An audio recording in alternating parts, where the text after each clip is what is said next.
We're still in a place where we have more demand than we have supply, and we're working on that continuously.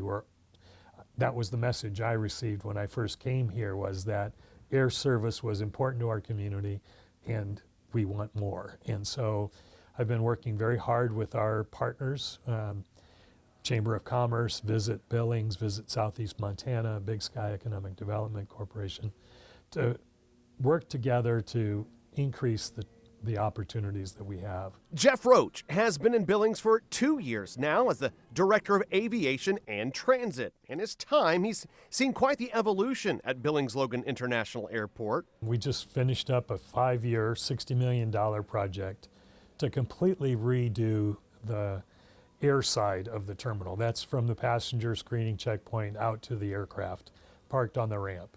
So we expanded the jet bridges, but we also changed the environment, made it much more passenger friendly, increased the amount of amenities that were available with a larger restaurant and the coffee kiosk and the bar and the gift shop, and just really looked at how could we make it a pleasing environment for the traveling public.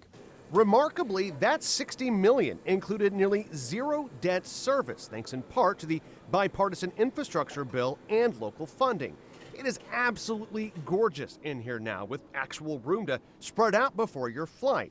But Jeff and his team are not done, as they turn their attention now to the south side of the building. So we're currently designing a new ticket counter area and an inline baggage system to make the check-in and ticketing process much more efficient and take advantage of the new technology that's out there to meet security requirements, as well as to move that number of passengers through our check-in process smoothly and efficiently.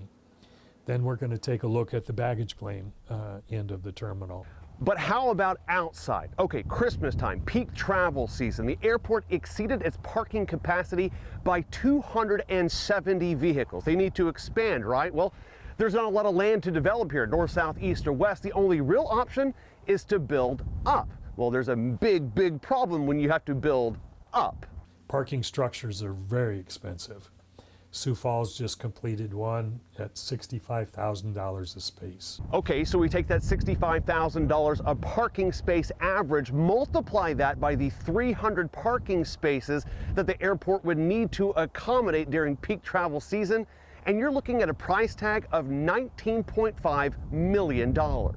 But back to what Jeff said he heard when he came here. This area wants more service. So for 2025, one of the biggest things that we are looking for is to expand our existing service. Just in the first few weeks of this calendar year, we've already received word that United is going to be adding a 6th daily flight to Denver for the months of June, July, and August. American Airlines is adding a 2nd daily flight to Chicago O'Hare for that same time period. That's going to add 30,000 additional seats to our capacity here in 2025. If we fill those seats, that'll kick us over 1 million passengers in 2025. Again, he understands the demand is there, but how does he actually work to increase the supply?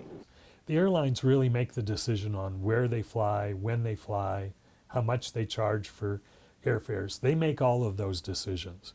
As an airport, it's our responsibility to help them make the best decision that they can make, which would be bringing additional service to our community and our region. What we do is we work with our other revenue sources to try to maximize those so that we can decrease the cost for the airlines. We have concessions, gift shop, food and beverage concession, which are making records amount of revenue every month. They're just continuing to expand. Their busiest day in the history of this airport was the day that the passengers were flying out on the charters to go down to watch the Bobcats national championship just a few weeks ago. Our parking, our rental car revenue, all of our concessionaires help us to generate additional revenue so that we can keep the cost to the carrier low. There's one other often overlooked moneymaker here, those giant planes taking off full of your gifts and your packages. Not a lot of people realize we are the busiest air cargo airport, not only in the state of Montana, but in this entire region. We're also, in 2023, we were the 55th busiest air cargo airport in the nation. And so that air cargo operation helps offset the cost of passenger travel. And finally, thanks to a service grant from the DOT and a match from the local business community, there's one more destination folks here can look forward to in 2025. It was the pilot shortage for a while, then it was the airplane shortage. We're hoping that now as airplane orders are being met and more aircraft are available, we'll see an airline that has the resources to initiate either San Francisco International or LAX direct daily service.